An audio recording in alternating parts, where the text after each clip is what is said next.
Why? What kind of pleasure are you getting from the world that's going to last a lifetime? Right? We all want this right now stuff. We want this microwave. I want it right now. I want this. I want that. Go ahead. They just want fame. Yeah. But why? You want to be known for someone who's being rich, or you want to be known as a child of God? Which one's more important to you? Child of God. So why are we chasing to be rich?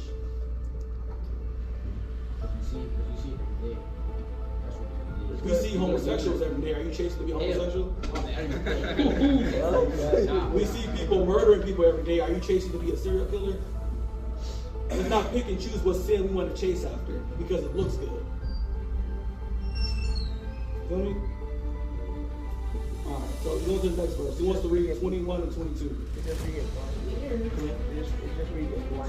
Yeah, you get blinded because the enemy's always going to come out and try to put things in front of you to make you miss what God is doing in your life and what he wants to do. And he uses money all the time. Why? Because he has young black kids and kids of color growing up in poverty who want money, who want the fame, who want the sports, who want the riches, who wants all that. And he uses that, and we fall for it every single time because we're raised in a generation, we're raised in a community that say that you have to make it out of here. You need to be rich to be successful. You need this to be successful. My father, I've done a lot for God. He has yet to say he's proud. Why? Because I don't have the job that he thought I was going to have. I don't have the money he thought I was going to have. I don't have this and that he thought he wanted for himself, but he wanted for me. But I'm not worried about that. Why? Because I'm worried about stacking my riches in heaven. I'm worried about what God thinks of me. I'm worried about how I look to God. I'm not worried about how my father looks at me. I'm past that point. I'm out of the house. I'm living my own life. I'm doing what God called me to do. He has blessed me with everything I need. I got a good home, a good car, and a wife and a marriage, and I'm straight. I have a relationship with Christ. I don't need to be known. I was doing very well as an artist. Had the first black animator at Disney wanted me to come. I said, nah, because God don't have that for me. At the end of the day, you have to understand and know and look at, as a child today, what's motivating you? What are you going to school for? What do you want to go to college for? What do you want to be successful for? When you talk about sports, is that what God has for you? Or is that something you really love and desire and want to do? It's going to be a hard conversation to sit back and ask God, is this what you have for me? Is this what you want for me? I have a desire. I'm good at this. I'm great at this.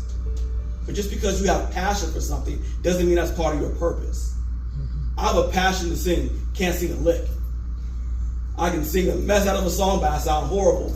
Passion don't mean purpose. Passion don't mean that's what God called you to do. Being good at something doesn't mean what God called you to do. He's given us talents. He's given us gifts. But with all that he's given us, we have to get understanding. We have to get wisdom. Proverbs 3 and 5 says, lean not on our own understanding, but trust the Lord in all thy heart. Lean not on our own understanding, but acknowledge him in all your ways, and he will direct your path. How many times are we leaning on him and asking him to guide us and direct us to where we need to go, what school we need to go to, what kind of friends we need to have, what we're looking at, what we're talking about, what we're drinking, with all these things, eating. What are we seeking God for on a daily basis?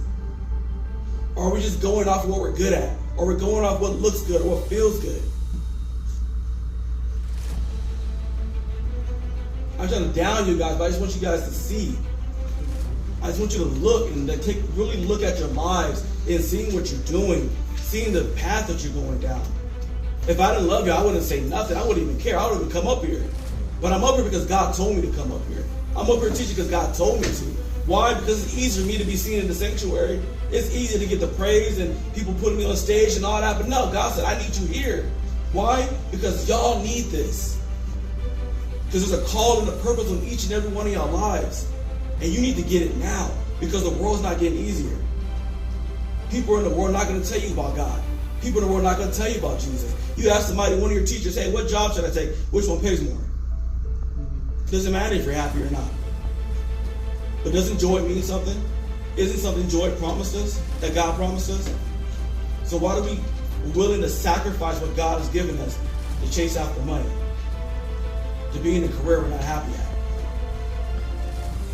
at? At the end of the day, look at and open up your eyes and see what motivates you. Those who raise their hand and want to be rich, even if you didn't raise your hand, why? What is money going to do for you that God can't? So why do we chase after it? This is the world, right? The enemy makes it look so glamorous, so awesome and mighty, but you don't know what that person goes home and has to deal with. You don't know what demons they fight. They look happy, they look great, but a car can't get you in heaven. Ain't nobody driving a Mercedes up in heaven. You ain't driving a Bugatti in heaven. You ain't living in a mansion in heaven. That's eternal. I know what you're talking about, be quiet. We have to look at it in a way of everything that we have now is temporary. Clothes, shoes, the way people think about you, look at you is temporary.